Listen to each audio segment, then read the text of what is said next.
Full story. I rejected him, until I found out he was the richest man in town. I knew something was wrong the second I stepped into the ballroom and felt my stomach tighten. Everyone's attention shifted to one man, and it wasn't the man I thought I'd come here for. I'm Lena Park, and that night I honestly believed I had everything under control. I'd chosen a refined navy dress, subtle makeup, nothing flashy, just enough to look like I belonged among executives. My plan was simple: make an impression on my boss, Director Cole Harris, and finally move my life forward. But before the party even officially began, my confidence cracked. When the host started introductions, a familiar face walked onto the stage, my breath caught. It was Ethan Reed, the quiet guy I'd gone on a few casual dates with, and then brushed aside without much thought. I'd assumed he was just another average office worker trying to get by. I was very wrong. The moment his name was announced, senior managers straightened up. People who barely made eye contact with Director Harris suddenly smiled, nodded, even stepped aside. That's when it hit me. I didn't misjudge the situation. I misjudged him. Panic rushed through me. My heart started racing as I replayed every careless thought I'd had about Ethan. How I'd assumed he wasn't ambitious, how I'd looked down on his modest clothes, how I'd completely missed the quiet confidence he carried. I turned around and walked out. I didn't get far. Director Harris caught up with me near the exit, concern written all over his face. He asked if something was wrong, said the party was about to start. My mind blanked, and I blurted out that I felt sick. Stomach pain, maybe appendicitis. Even I knew it sounded ridiculous. Still, he didn't push. He asked one of his assistants to take me home. As I left, I caught the look in his eyes, disappointment mixed with genuine worry. It stayed with me all night. Back in my apartment, I sat on the edge of my bed and replayed everything. Ethan's calm expression, my own arrogance. The realization that I'd mistaken silence for weakness. Fear pushed me to my laptop. I searched Ethan's name. What I found made my hands tremble. Multiple properties, international investments, a client base that stretched overseas. Ethan Reed wasn't just wealthy. He was untouchable. The next morning, I dragged myself to work, exhausted and uneasy. The office buzzed with whispers the moment I walked in. Apparently, leaving the gala early had turned me into gossip material. Before lunch, Director Harris called me into his office. To smooth things over, he invited me to dinner. I accepted politely, but something in me had shifted overnight. I wasn't naive anymore, just cautious. At dinner, he was attentive and warm, but I felt distant, calculating. I hated myself for noticing power, dynamics instead of emotions. But I couldn't stop. A few days later, I found out my best friend Sophie Lynn was close with Ethan. I pretended I just wanted to join them for a baseball game. When Sophie told Ethan I'd be coming, his reaction was immediate. His voice brightened in a way I hadn't expected. At the stadium, Sophie slowly faded into the background. When she nervously offered Ethan a drink, clearly hoping to impress him, he handed it straight to me without thinking. I saw the disappointment flicker across her face, sharp and brief. By the time the game ended, Ethan and I were walking ahead, talking easily, laughing like people who shared a history. Sophie followed behind us, quiet, almost invisible. Guilt nudged me, but I pushed it aside. It started pouring rain, so we ducked into a small restaurant nearby. When drinks arrived, I set mine down and joked that I was a lightweight. Ethan believed me instantly. When he reached for my glass, I suddenly grabbed it and finished it myself. That's when Sophie snapped. She said I could actually drink. Asked why I always acted fragile in front of the man she liked. Then she drained her own glass, eyes shining with something she didn't want us to see. Not long after, she nearly stumbled. I put on my most caring tone and suggested she head home early. A neighbor, Ryan, offered to walk her back. She hesitated, then agreed. As soon as they left, my phone started buzzing. Call after call from Director Harris. I turned my phone off. Then I saw him. Takashi Mori, a bar owner from my past in Japan, someone I'd escaped from for reasons I never talk about. He stood across the street, eyes cold, smile sharp. He said he'd opened a bar here in Las Vegas, said all I had to do was say yes, and I'd belong to him again. My heart slammed against my ribs. If he spoke to me here, everything would unravel. I panicked and lied to Ethan, saying I craved cold food when I drank. Ice cream sounded perfect, I said. He smiled and volunteered to get some. The moment he turned away, Takashi grabbed my wrist. He said he hadn't searched this long just to let me disappear again. Footsteps approached. Ethan came back, ice cream in hand, just in time to hear raised voices. And standing there, caught between who I pretended to be and the life I ran from, I realized the truth I'd been avoiding all along. The grip on my wrist tightened, and panic finally snapped whatever restraint I had left.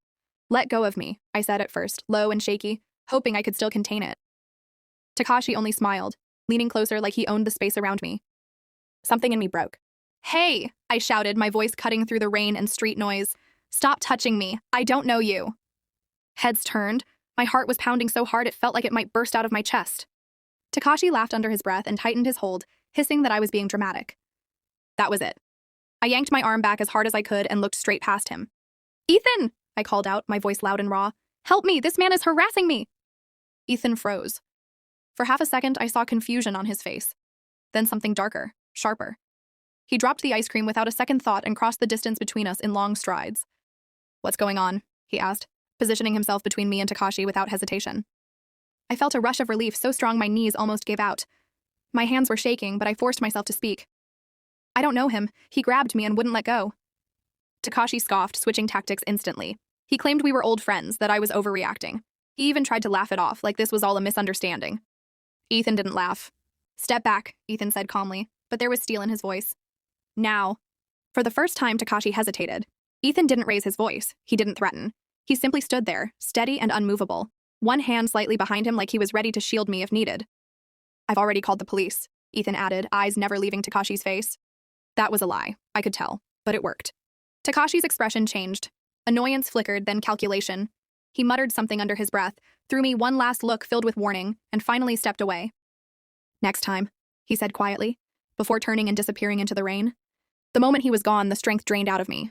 My knees buckled, and Ethan caught me before I hit the ground. I gripped his coat, breathing hard, embarrassed by how badly I was shaking. You're safe, he said softly. I've got you. For the first time in a long while, I believed someone when they said that. That night didn't end when Takashi disappeared into the rain. Ethan insisted on walking me home. I didn't argue. I stayed close to him, my shoulder brushing his arm every few steps, like I needed the reminder that he was real and still there.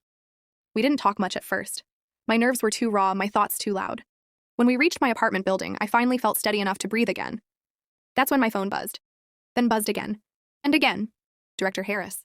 I stared at the screen, watching his name light up over and over, and felt a strange irritation instead of comfort. A few days ago, I would have panicked about missing his calls. Now it just felt noisy. I let it ring.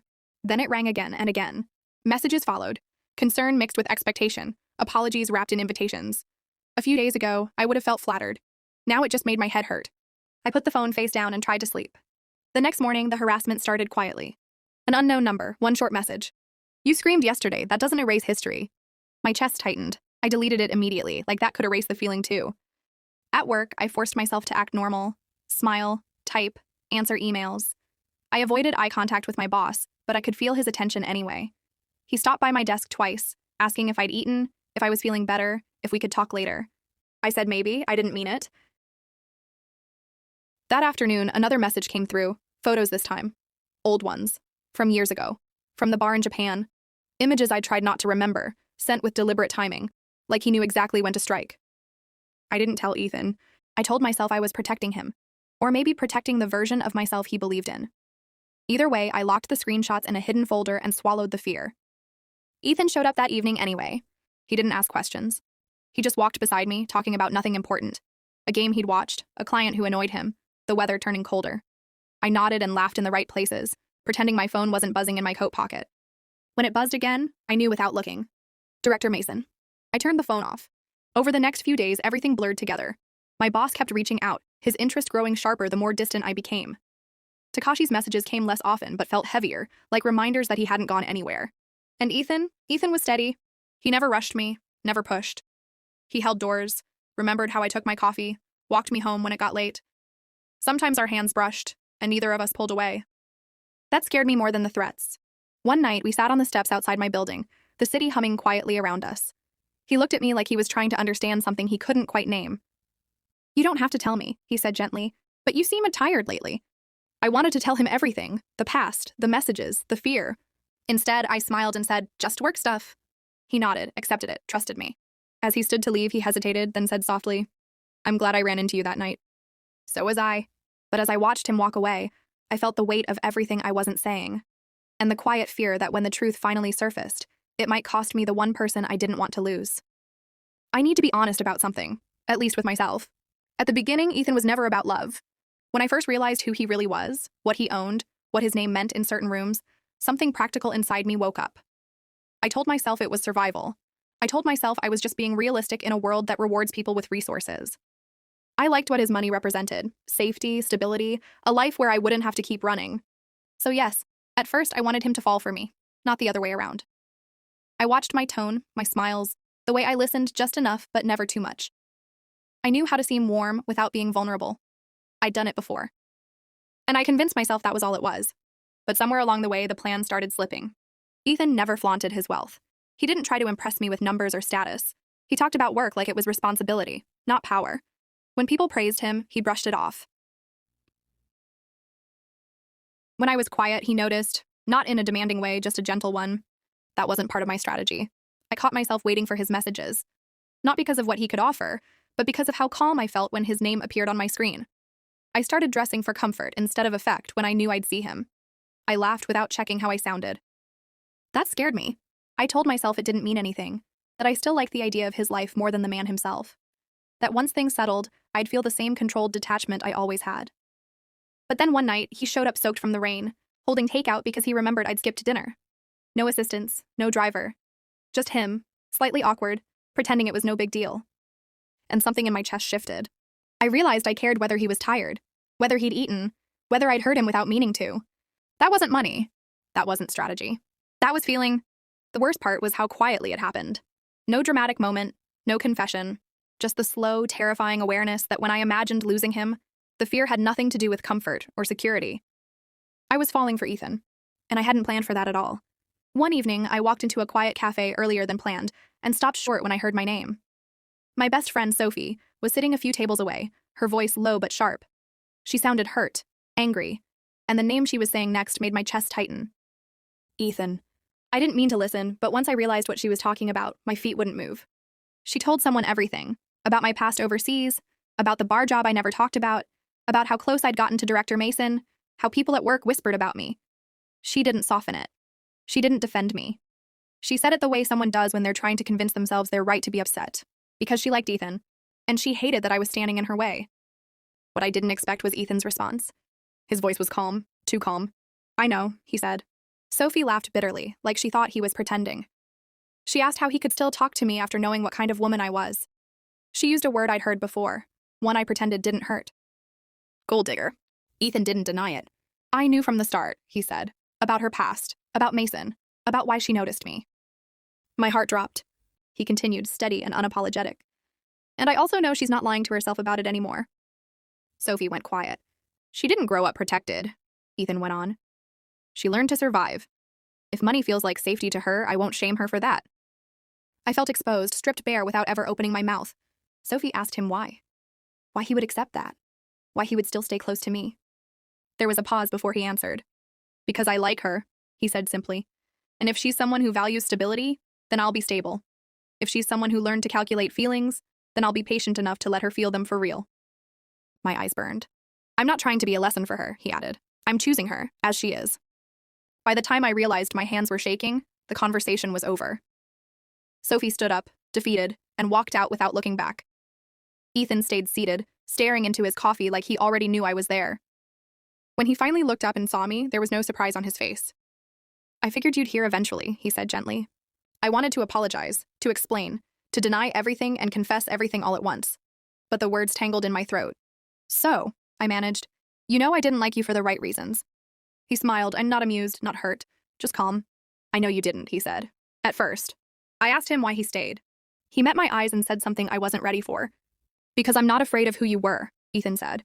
And I'm not afraid of falling in love with someone who didn't believe in love at the beginning. My chest ached. I can't promise I'm perfect, I whispered. I still think about security, about money, about not ending up powerless again. I don't need you to change overnight, he replied.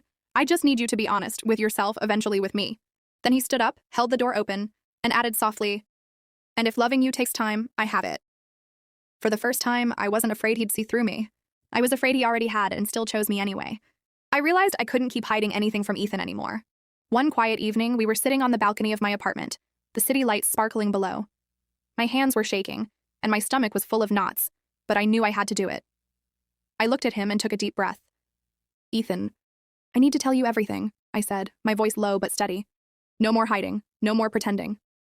He leaned back, watching me with that calm, steady look of his, the one that made me feel like he could see through every wall I'd ever built. Okay, he said softly. I'm listening. So I told him. Everything, about my past in Japan, the bar, Takashi, the things I had to do to survive, about Director Mason, how I'd gotten close to him, how I'd used my charm when I thought it was necessary. I even told him about the small lies I'd used at work to cover mistakes or get ahead. I didn't leave anything out. I didn't soften anything. Ethan listened. He didn't flinch. He didn't scold. He didn't judge. Not once. When I finished, my voice raw, my eyes stinging, I braced myself for him to pull away. Instead, he reached across and took my hand in his. "That's your past," he said simply. "It doesn't change how I feel about you, but..." He paused, his eyes serious, sharp, unwavering. "It cannot happen again. Starting today, I'm the only man in your life, Lena. No one else. Do you understand?" I nodded, a lump forming in my throat. "I promise," I whispered. "No more lies, no more secrets, nothing like that again." He gave a small approving smile and squeezed my hand. "Good, because I mean it.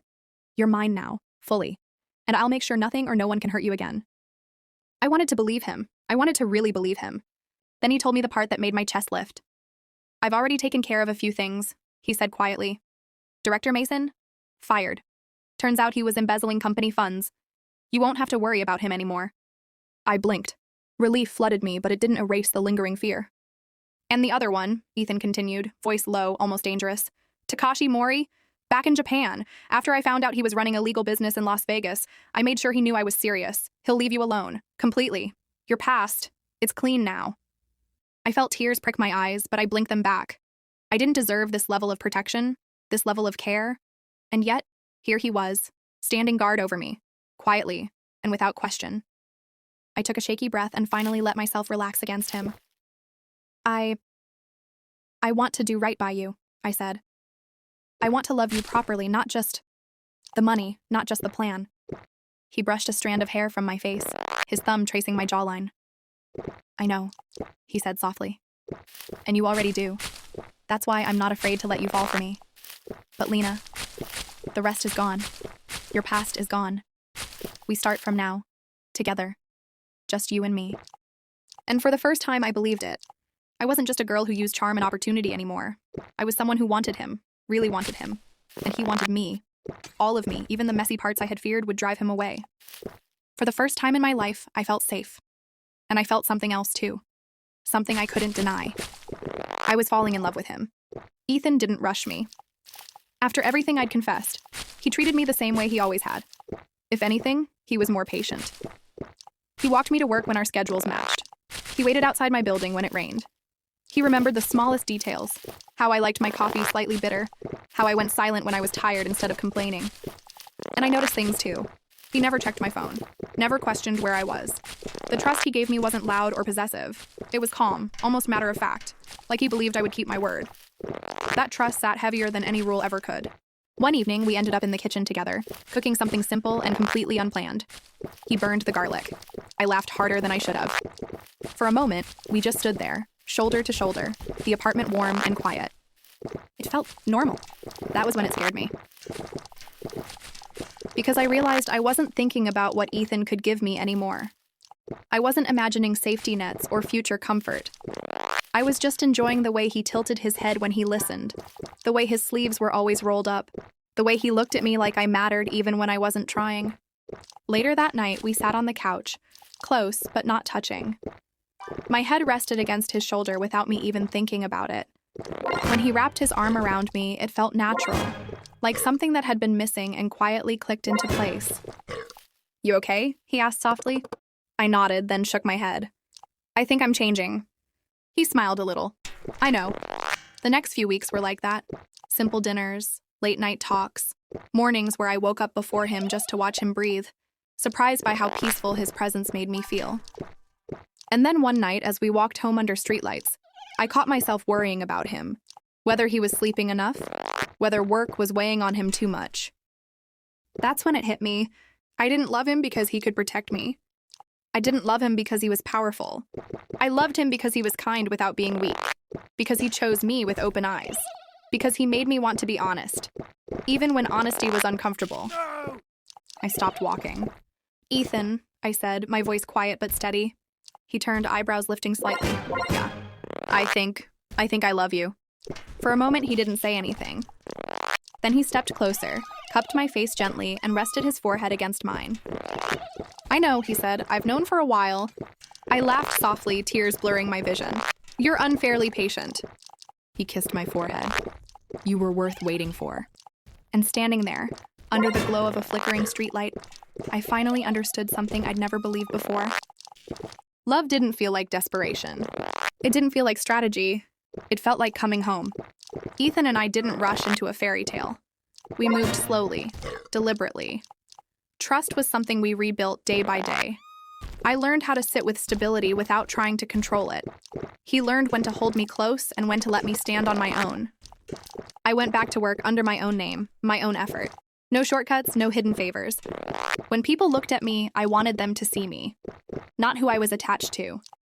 Sometimes I catch Ethan watching me with that same calm expression he's always had, like he knew all along where we'd end up. When I ask him what he sees, he just smiles and says, "Someone who chose differently." And maybe that's true. I didn't erase my past. I stopped running from it. I didn't fall in love because of money. I stayed because of respect, patience, and the quiet way he never made me feel small. If there's one thing I've learned, it's this. You can start for the wrong reasons and still choose the right ending. And for the first time in my life, that ending feels like it belongs to me. The end. Thank you for watching. Please don't forget to hit subscribe and like these video.